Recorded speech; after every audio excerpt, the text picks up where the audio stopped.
अब जो हमारे पास प्रोसीजर है septoplasty, this one is a conservative procedure. At any age we can perform this, but above 4 years it's better to perform this procedure. अब ये हमारे पास आइडियल प्रोसीजर है to correct the interior deviation. इसके अलावा जो हम इसमें इंसियन देते हैं वो फ्रीयर्स इंसियन होती है, और हम इसे ओनली वन साइड पे इंसियन देके म्यूकोपेरिकॉन्डियल और पेरियोस्टियल फ्लैप को उठा सकते हैं, and this is a easy procedure to perform. अब जो हमारे पास कॉस्मेटिक सर्जरी है उसमें अनकॉमनली ये यूज़ होता है, उसमें हम ज़्यादातर SMR को प्रेफर करते हैं. और अगर फॉर एग्जांपल हमने राइनोप्लास्टी भी परफॉर्म करनी है तो सेप्टोप्लास्टी के साथ राइनोप्लास्टी परफॉर्म की जा सकती है.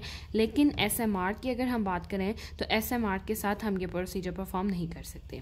उसके बाद हम देखते हैं कि इंडिकेशंस क्या हैं, कि हम सेप्टोप्लास्टी का प्रोसीजर जो है वो परफॉर्म करते ही क्यों हैं.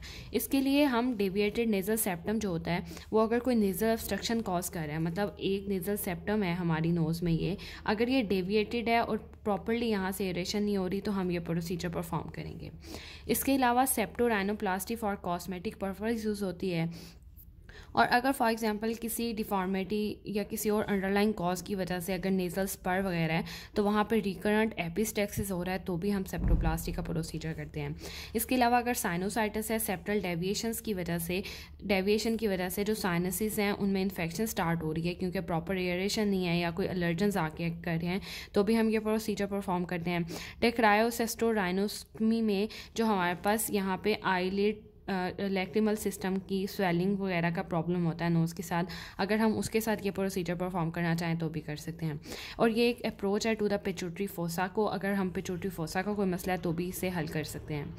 इसके अलावा हम इसमें सेप्टल डेविएशन की वजह से जो स्लीप एपनिया या हाइपो एपनिया वगैरह हो रहा है उस तरह की कंडीशन को भी हम सेप्टोप्लास्टी के थ्रू सॉल्व कर सकते हैं. अब हमारे पास है कंट्रा इंडिकेशंस. ये वाला प्रोसीजर हम बिलो 17 ईयर्स इजीली परफॉर्म कर सकते हैं, और इसमें जो कंट्रा इंडिकेशंस है वो क्या है कि एक्यूट नेजल या साइनस इन्फेक्शन है तो नहीं कर सकते, अनट्रीटेड डायबिटीज़ है या हाइपरटेंशन है या ब्लीडिंग डायथिसिस है तो इन प्रोसेसेस में हम ये प्रोसीजर परफॉर्म नहीं कर सकते. अब जब हम इसके स्टेप्स देखते हैं कि ये करते कैसे हैं तो हम एनेस्थीसिया देते हैं. अगर फॉर एग्जांपल एडल्ट्स है और वो कोऑपरेटिव है तो हम उसमें लोकल एनेस्थीसिया दे सकते हैं, अगर कोऑपरेटिव नहीं है तो जनरल भी दे सकते हैं, और चिल्ड्रंस में मोस्टली हम जनरल एनेस्थीसिया दे सकते हैं. उसके बाद उसकी हेड पोजीशन जो है वो थोड़ी स्लाइटली अबव होनी चाहिए फ्रॉम द कि हम इजीली प्रोसीजर परफॉर्म कर सकते हैं. सबसे पहले हम नेजल सेप्टम में जो है 1% लिग्नोकेन सोल्यूशन जो है उसे ऐड कर देते हैं. अब इसमें करते क्या हैं हम, इसमें ना हमने जस्ट वन साइडेड जो है वो म्यूकोपेरिकॉन्डियल पेरियोस्टियल फ्लैप को ओपन करना होता है. अब फॉर एग्जांपल हम इसमें जो है फ्रेयर्स इंसियन देते हैं, उसके थ्रू हम क्या करेंगे कि जो म्यूकोपेरिकॉन्डियल पेरियोस्टियल फ्लैप है इसे जस्ट वन साइड पे हम इसे उठा लेंगे, और इसके बाद हम क्या करेंगे कि अंदर जाके जो ये सेप्टम है इसका जो डेविएटेड पार्ट होगा हम जस्ट डेविएटेड पार्ट को रिमूव कर देंगे. फॉर एग्जांपल मैं एक पिक्चर दिखा रही हूँ, इसमें सेप्टम का ये एक डेविएटेड पार्ट है. हम यहाँ पे इंसियन दे के म्यूकोपेरिकॉन्डियल पेरियोस्टियल फ्लैप के इस पार्ट को रिमूव कर लेंगे और ये हमारे पास यहाँ बाहर आ जाएगा. अब इस पार्ट को हमने इसे अलाइनमेंट में लाना है और वापस हमने दोबारा प्रोसीजर परफॉर्म करते हुए जो इसकी जगह है इसे वहाँ पे इंसर्ट करना है, और ये हमारे पास हो जाएगा सेप्टोप्लास्टी का प्रोसीजर.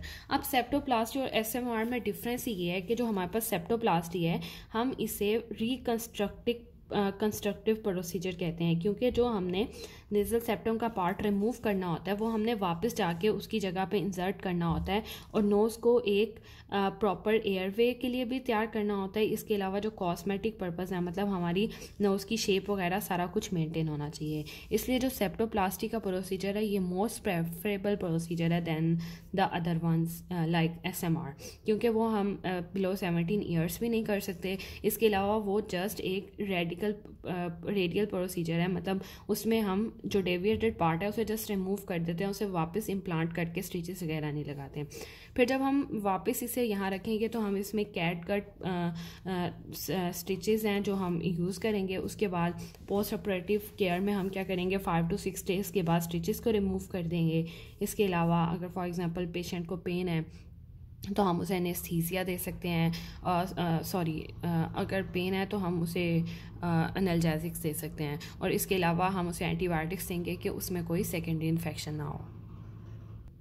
लास्ट में हम देखते हैं कि हमारे पास सेप्टोप्लास्टी करने के साथ साथ कौन कौन सी कॉम्प्लिकेशंस हो सकती हैं। ब्लीडिंग हो सकती है, सेप्टल हीमाटोमा या एब्सेस बन सकता है, परफोरेशंस हो सकती हैं, डिप्रेशन ऑफ ब्रिजेस हो सकता है, परसिस्टेंट ऑफ डेविएशन हो सकता है, मतलब कि डेविएशन जो है वो प्रॉपरली ठीक नहीं हो पाएगा और वहीं रहेगा, और flapping of the nasal septum हो सकती है, टॉक्सिक शॉक सिंड्रोम हो सकता है। इसके अलावा सैडल नोज डिफॉर्मिटी और कॉल्यूमेलर रिट्रैक्शन भी हो सकती है।